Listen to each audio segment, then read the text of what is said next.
Milestone college কর্তৃক আয়োজিত finance and banking বিভাগের আজকের ক্লাসে তোমাদেরকে স্বাগতম।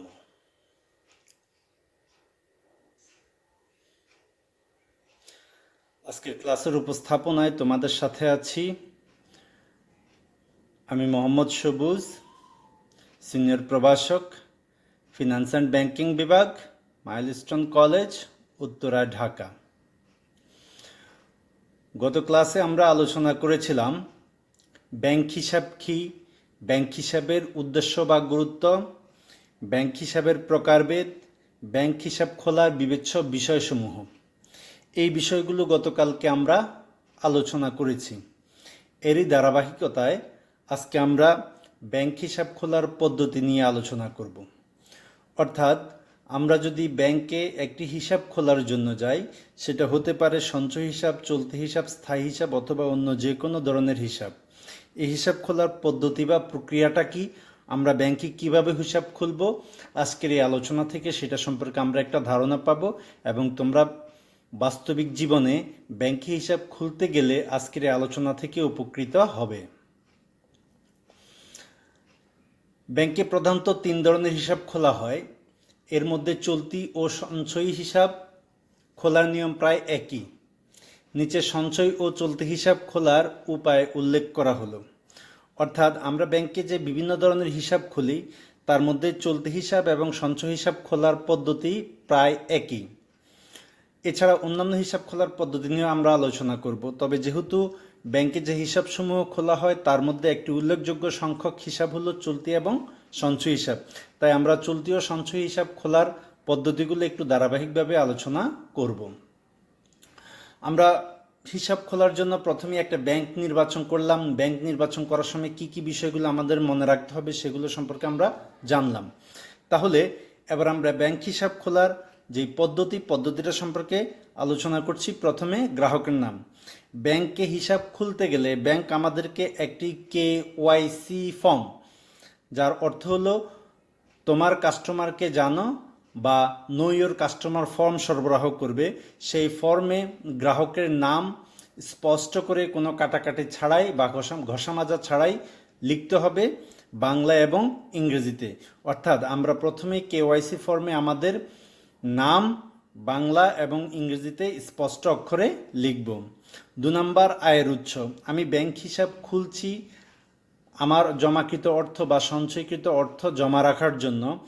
এই অর্থের আয়ের উৎসটা কি, অর্থাৎ এই অর্থ আমি কোথা থেকে পেয়েছি সেটা সম্পর্কে আমাকে KYC ফর্মে তথ্য দিতে হবে। জাতীয় পরিচয়পত্রের ফটোকপি, অর্থাৎ আমি ব্যাংক হিসাব খুলতে গেলে আমার যে ন্যাশনাল আইডি কার্ড বা জাতীয় পরিচয়পত্র আছে তার একটা ফটোকপি আমাকে এখানে দিতে হবে। গ্রাহকের পেশা, অর্থাৎ যিনি ব্যাংক হিসাব খুলবেন তার পেশা কি, পেশার কথা KYC ফর্ম উল্লেখ করতে হবে। গ্রাহকের পাসপোর্ট সাইজের 4 কপি ছবি এখানে সংযুক্ত করতে হবে। নমিনির ছবি, ব্যাংক হিসাব খুলতে গেলে নমিনির প্রদান করা বাধ্যতামূলক। এই নমিনির ছবি অবশ্যই KYC ফর্মের সাথে সংযুক্ত করতে হবে। আমানতের পরিমাণ, কি পরিমাণ অর্থ আমানত করতে ইচ্ছুক বা কি পরিমাণ অর্থ আমানত করবে তার পরিমাণ এই KYC ফর্মে উল্লেখ করতে হবে। বর্তমান ঠিকানা, KYC ফর্মের মধ্যে যে গ্রাহক ব্যাংক হিসাব খুলবে ওই গ্রাহকের বর্তমান ঠিকানা কি সেটা এখানে উল্লেখ করতে হবে। স্থায়ী ঠিকানা উল্লেখ করতে হবে, অর্থাৎ গ্রাহকের স্থায়ী ঠিকানা কি সেটা এখানে আমাদেরকে অবশ্যই উল্লেখ করতে হবে। কর্মস্থলের ঠিকানা, গ্রাহকের কর্মস্থলের ঠিকানা এক্ষেত্রে KYC ফর্মে উল্লেখ করা অত্যন্ত জরুরি। ফোন নাম্বার, গ্রাহকের যদি ফোন নাম্বার থাকে তাহলে ফোন নাম্বার অথবা মোবাইল নাম্বার যেটাই হোক একটা নাম্বার এখানে অবশ্যই প্লেস করতে হবে বা উল্লেখ করতে হবে। এবার এতক্ষণ আমরা যে KYC ফর্মের নাম বলেছি বা KYC ফর্মের কথা বলেছি, সে KYC ফর্মের একটা ছবি আমরা এখানে উল্লেখ করলাম। দেখো এই ছবিতে আমরা এতক্ষণ যে কথাগুলো বলেছিলাম সেই কথাগুলো সহ আরও বিভিন্ন তথ্য রয়েছে। এই তথ্যটা সঠিকভাবে ফিল আপ করা অত্যন্ত গুরুত্বপূর্ণ। এটা গ্রাহকের জন্য যেরকম গুরুত্বপূর্ণ ব্যাংকের জন্য অত্যন্ত গুরুত্বপূর্ণ। কেননা ব্যাংক এই KYC ফর্মের মাধ্যমে তার গ্রাহক সম্পর্কে সকল তথ্য সংগ্রহ করে। বর্তমানে মানি লন্ডারিং প্রতিরোধ করার জন্য এই কেওয়াইসি ফর্ম পূরণ করা অত্যন্ত জরুরি এবং বাংলাদেশ ব্যাংকের নির্দেশনা মোতাবেক একজন গ্রাহককে অবশ্যই কেওয়াইসি ফর্মটা সঠিকভাবে পূরণ করতে হবে। তাহলে এই প্রক্রিয়ার মাধ্যমে আমরা আমাদের ব্যাংকে সঞ্চয় ও চলতি হিসাব খুলতে পারবো। তবে এক্ষেত্রে আরেকটা বিষয় উল্লেখিত যেটা আমাদের পাঠ্য বইয়ে স্পষ্ট করে বলা হয়নি, সেটা হলো পরিচিতকরণ। অর্থাৎ ব্যাংকে হিসাব খুলতে গেলে ওই ব্যাংকে হিসাব আছে এরকম কোনো ব্যক্তি দ্বারা অবশ্যই তোমাকে পরিচিতকরণ বা শনাক্তকরণ করতে হবে। যদি শনাক্তকরণ করতে তুমি না পারো তাহলে তোমাকে ব্যাংকে হিসাব খুলতে দিবে না। আমি আবারও বলছি, ব্যাংকে হিসাব খুলতে গেলে ওই ব্যাংকে বর্তমানে হিসাব পরিচালনা করছে এরকম কোনো ব্যক্তি দ্বারা তোমাকে শনাক্তকরণ বা পরিচিতিকরণ করতে হবে। যদি তুমি এটা করতে না পারো তাহলে তুমি ব্যাংকে হিসাব খুলতে পারবে না। এখন প্রশ্ন হলো যে আমি যেই স্থলে বা যেই ব্যাংকে হিসাব খুলতে গিয়েছি এই ব্যাংকে আমার পরিচিত বা আমার জানাশোনা কোনো ব্যক্তি নেই, তাহলে কিভাবে আমি ব্যাংক হিসাব খুলব? এখন এই বিষয়টা যদি তুমি ব্যাংকের ম্যানেজারকে ভালোভাবে বোঝাতে পারো তাহলে ওই ম্যানেজার তোমার পক্ষে পরিচিতিকরণ করবে, অর্থাৎ তোমাকে পরিচিতিকরণ বা শনাক্তকরণ করবে। তবে এটা অবশ্যই করতে হবে, না হলে তুমি ব্যাংকে হিসাব খুলতে পারবে না। পরিচিতিকরণ করাটা অবশ্যই বাধ্যতামূলক। তাহলে এই প্রক্রিয়াগুলো সম্পাদন করে কেওয়াইসি ফর্মটা তুমি যথাযথভাবে পূরণ করে তার সাথে তুমি প্রয়োজনীয় যে কাগজপত্রগুলো আছে কাগজপত্রগুলো সহ জমা দিলে তুমি ব্যাংকের ন্যূনতম যে আমানতের পরিমাণ আছে বা জমার পরিমাণ আছে সেই জমাটা প্রদান করলেই ব্যাংক তোমাকে টাকাটা জমা রেখে একটি হিসাব নাম্বার দিবে, যে হিসাব নাম্বারের মাধ্যমে পরবর্তীতে তুমি এই লেনদেনগুলো সম্পাদন করতে পারবে। তাহলে এভাবে আমরা চলতি এবং সঞ্চয় হিসাব খুলব। কিন্তু যদি আমরা স্থায়ী হিসাব বা অন্যান্য হিসাব খুলতে যাই তাহলে সেক্ষেত্রে আমাদের কি করতে হবে? স্থায়ী হিসাব খোলার জন্য আমরা ব্যাংকে যাব, আমাদের প্রয়োজনীয় কাগজপত্র সহ ফিল আপ করে আমরা আমাদের টাকাটা একবারে জমা দিব। জমা দেওয়ার পর ব্যাংক কর্মকর্তা আমাকে স্থায়ী আমানত রসিদ বা ফিক্সড ডিপোজিট রিসিপ্ট বা যেটাকে আমরা এফডিআর রসিদও বলে থাকি, এফডিআর রসিদ প্রদান করবে এবং নির্দিষ্ট মেয়াদ শেষে আমি ওই এফডিআর রসিদ ব্যাংকে উপস্থাপন করে আমার অর্থ আমি তুলে নিয়ে আসব। এভাবেই আমরা সঞ্চয় চলতি এবং স্থায়ী হিসাবসমূহ খুলতে পারি। আশা করি তোমরা এখন ব্যাংকে গিয়ে তোমাদের নামে তোমাদের হিসাব খুলতে পারবে, এতে তোমরা কোনো সমস্যার সম্মুখীন হবে না। কেননা এতে তোমরা বুঝতে পেরেছো এবং জানতে পেরেছো যে একটি ব্যাংকে হিসাব খুলতে গেলে আমাদের কি কি কাগজপত্রের প্রয়োজন হবে।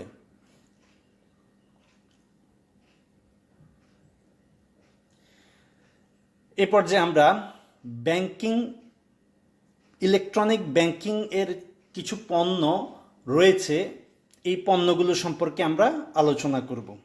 ইলেকট্রনিক ব্যাংকিংয়ের কিছু পণ্য রয়েছে, এই পণ্যগুলো সম্পর্কে আমরা আলোচনা করব। আধুনিক ব্যাংকিংয়ের ক্ষেত্রে বা আধুনিক ব্যাংকিং সেবার ক্ষেত্রে এই ইলেকট্রনিক পণ্যগুলোর কোনো বিকল্প নেই।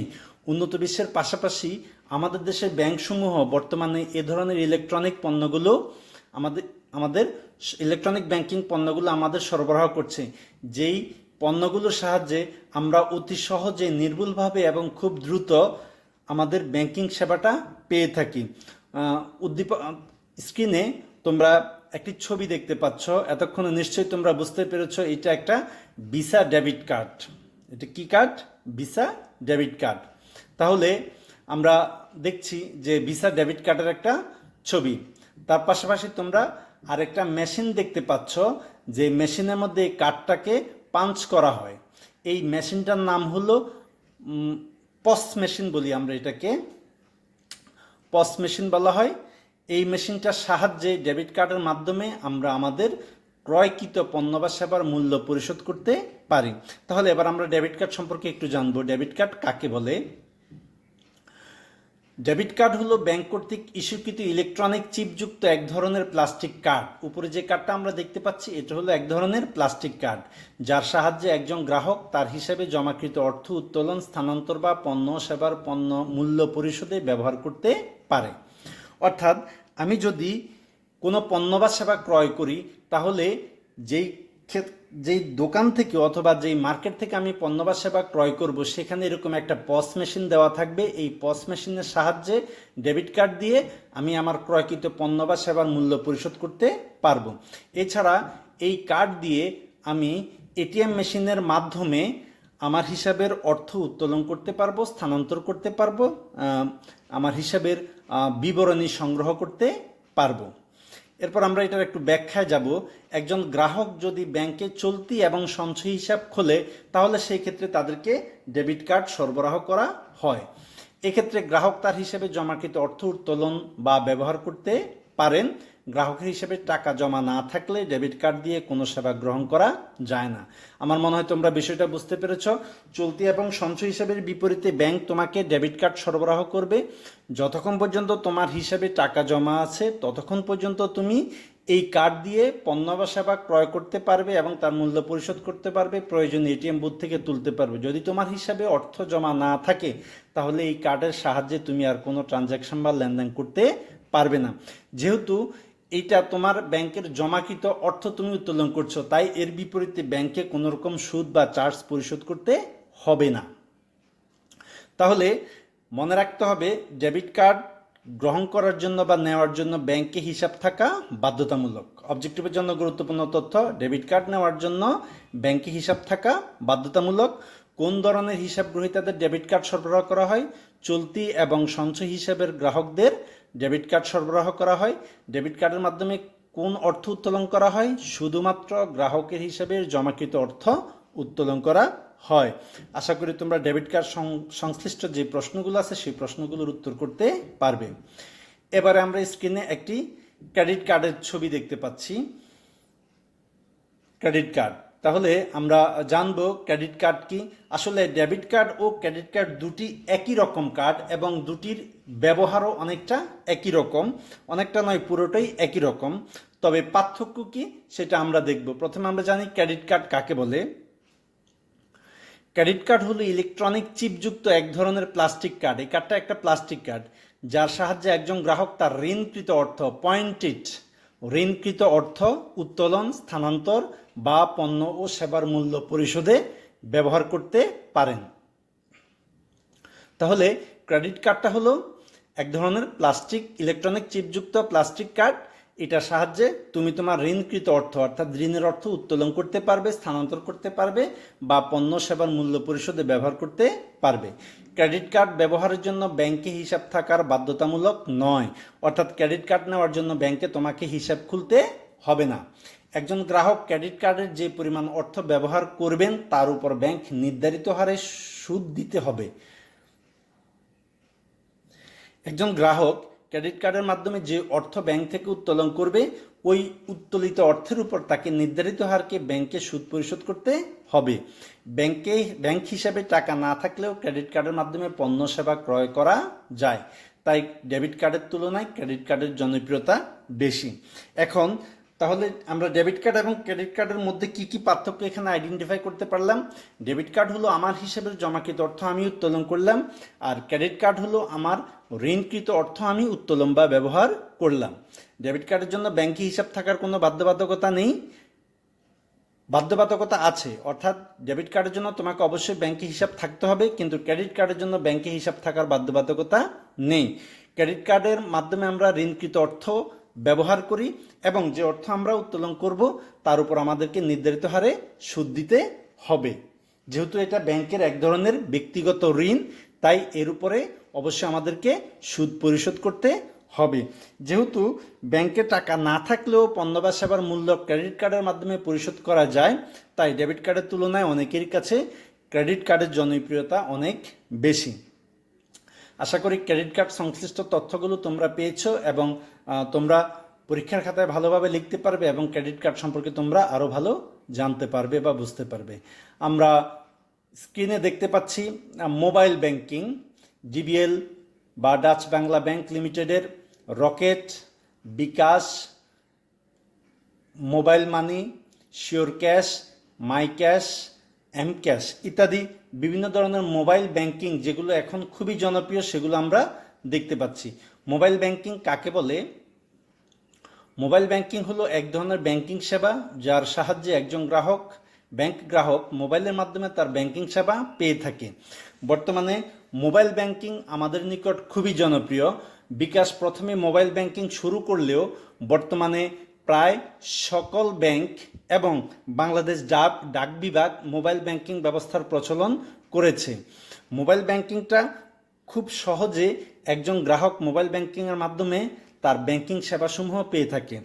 এই পদ্ধতিতে গ্রাহকের মোবাইল নাম্বারটাই ব্যাংক হিসাব নম্বর হিসেবে বিবেচিত হয় এবং গ্রাহক তার মোবাইলের মাধ্যমে তার নির্ধারিত পাসওয়ার্ড ব্যবহার করে ব্যাংকিং যে লেনদেনগুলো আছে এই লেনদেনগুলো সে সম্পাদন করতে পারে।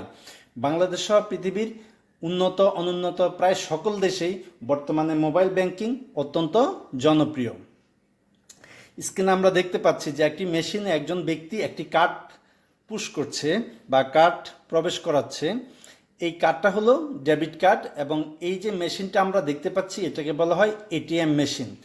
এটিএম, অটোমেটেড টেলার মেশিন বা এটিএম। এটিএম কি? এটিএম বা অটোমেটেড টেলার মেশিন হলো এমন একটি ইলেকট্রনিক্স যন্ত্র যার সাহায্যে একজন গ্রাহক কোনো ব্যাংক কর্মকর্তার উপস্থিতি ছাড়াই তার হিসেবের অর্থ উত্তোলন, স্থানান্তর ও সংক্ষিপ্ত হিসাব বিবরণী সংগ্রহ করতে পারে। এটিএমের সাহায্যে একজন গ্রাহক 24 ঘন্টা ব্যাংকিং সেবা পেয়ে থাকে। আমার মনে হয় এই এটিএম সম্পর্কে তোমরা আমার চেয়ে অনেক ভালো জানো এবং তোমরা অনেক ভালো লিখতে পারবে। তাহলে এটা হলো একটা মেশিন, মূলত একটা মেশিন যেখানে কোনো ব্যাংক কর্মকর্তার উপস্থিতি ছাড়াই তুমি তোমার ডেবিট কার্ড অথবা ক্রেডিট কার্ড দিয়ে তোমার অর্থ, অর্থাৎ তোমার যে ঋণের অর্থ অথবা তোমার যে ব্যাংক হিসাবের অর্থ সেই অর্থটা তুমি অনায়াসে উত্তোলন করতে পারবে।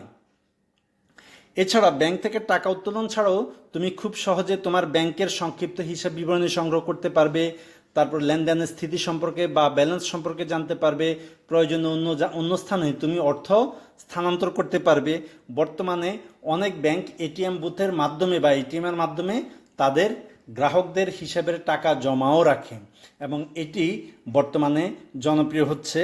কেননা ব্যাংকে টাকা জমা দিতে গেলে এবং টাকা উত্তোলন করতে গেলে দীর্ঘ সময় সিরিয়াল বা লাইনে দাঁড়িয়ে থাকতে হয়, কিন্তু তুমি যদি এটিএম বুথের মাধ্যমে টাকা জমা দাও খুব সহজেই তুমি একটি খামের সাহায্যে খামের মধ্যে টাকা দিয়ে তুমি এটিএমে টাকাটা প্রবেশ করিয়ে দিলে এবং মেশিনের সাহায্যে তুমি তোমার হিসাব নাম্বার সহ কত টাকা জমা দিলে সেটা উল্লেখ করে তুমি এটিএম বুথে টাকা জমা দিয়ে যেতে পারবে। পরবর্তীতে এটিএম বুথ থেকে সেই টাকাটা নিয়ে ব্যাংক কর্মকর্তারা তোমার ব্যাংকে জমা দিয়ে দিবে। তাহলে এভাবে এটিএম বুথের সাহায্যে তুমি টাকাও জমা দিতে পারবে। উত্তোলনের পাশাপাশি এখন টাকাও জমা দেওয়া যায়। আশা করি এটিএম বুথ সম্পর্কে তোমরা বুঝতে পেরেছ। এবার আমরা জানবো আসলে ইলেকট্রনিক ব্যাংকিং বলতে কি বোঝায়। কম্পিউটার ও ইন্টারনেটের সাহায্যে একটি ব্যাংক তার গ্রাহককে যে আধুনিক ব্যাংকিং সেবা প্রদান করে তাকে ইলেকট্রনিক ব্যাংকিং বলে। অর্থাৎ ইলেকট্রনিক্স ব্যাংকিংয়ের জন্য দুটো জিনিসের অবশ্যই থাকতে হবে বা দুটো জিনিসের বাধ্যবাধকতা রয়েছে। তার প্রথমটি হলো কম্পিউটার, দ্বিতীয়ত হলো ইন্টারনেট।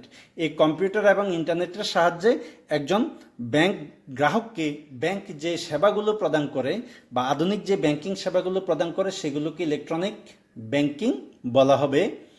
ইলেকট্রনিক ব্যাংকিংয়ের সাহায্যে ব্যাংক গ্রাহককে কম সময় ও কম ব্যয়ে অধিক সেবা প্রদান করতে পারে।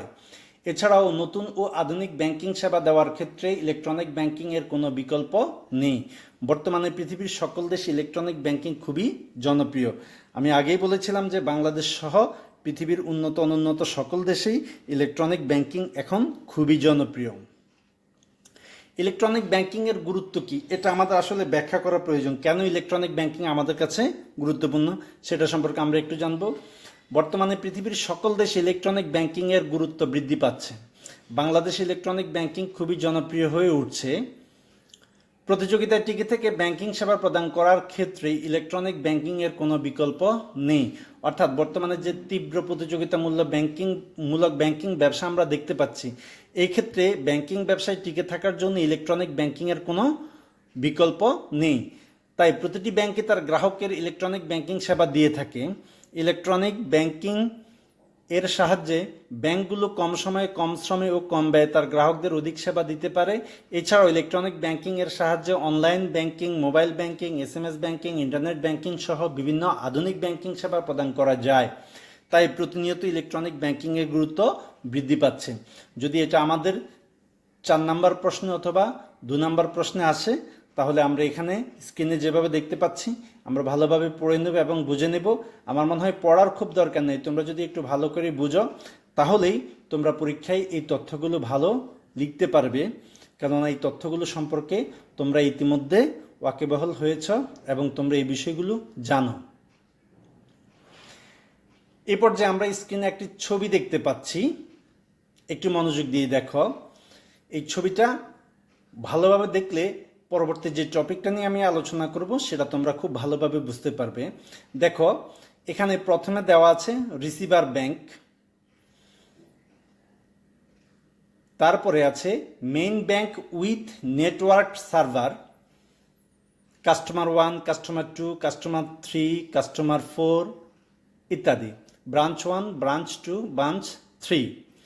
তাহলে এখন দেখো, এখানে তিনটা ব্রাঞ্চের কথা বলা হয়েছে, 1, 2, 3, তিনটা ব্রাঞ্চের কথা বলা হয়েছে। স্ক্রিনে একটু ভালো করে দেখো, এই তিনটা branch main bank with network server, অর্থাৎ তিনটা ব্রাঞ্চই একটা ব্যাংকের মেইন সার্ভারের সাথে যুক্ত আছে। আশা করি বুঝতে পেরেছ। তাহলে এখান থেকে কি করছে, এই সার্ভার থেকে প্রথম ব্রাঞ্চ কাস্টমার 1-কে সেবা দিচ্ছে, কাস্টমার 3-কে সেবা দিচ্ছে, আবার কাস্টমার দ্বিতীয় ব্রাঞ্চ কাস্টমার 2-কে সেবা দিচ্ছে, কাস্টমার 3-কে সেবা দিচ্ছে, কাস্টমার 4-কে সেবা দিচ্ছে, এভাবে বিভিন্ন কাস্টমারকে সেবা দিচ্ছে। এই যে সেবা দিচ্ছে, এই বিষয়টা আসলে কি?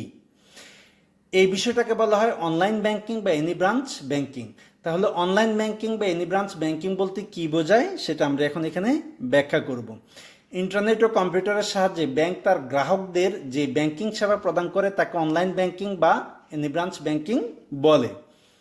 অনলাইন ব্যাংকিং ব্যবস্থায় একটি ব্যাংকের সকল শাখা একে অপরের সাথে ইন্টারনেটের সাহায্যে সংযুক্ত থাকে, ফলে ব্যাংকের একটি শাখা খুব সহজে অন্য শাখার সাথে গ্রাহকের তথ্য আদান প্রদান করতে পারে।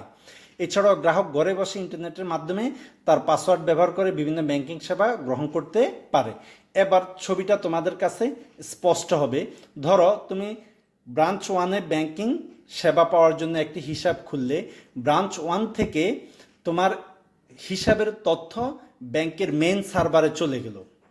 এখন ব্যাংক তোমার হিসাবের তথ্যটা মেইন সার্ভারে সংরক্ষণ করলো। এখন যদি তুমি ব্রাঞ্চ 2-তে যাও, ব্রাঞ্চ 3-তে যাও, তাহলে তারা তোমার হিসাব নাম্বার দিয়ে মেইন সার্ভারে প্রবেশ করে তোমার হিসাব সংক্রান্ত সকল তথ্য দেখতে পারবে এবং তোমাকে ব্যাংকিং সেবা দিতে পারবে।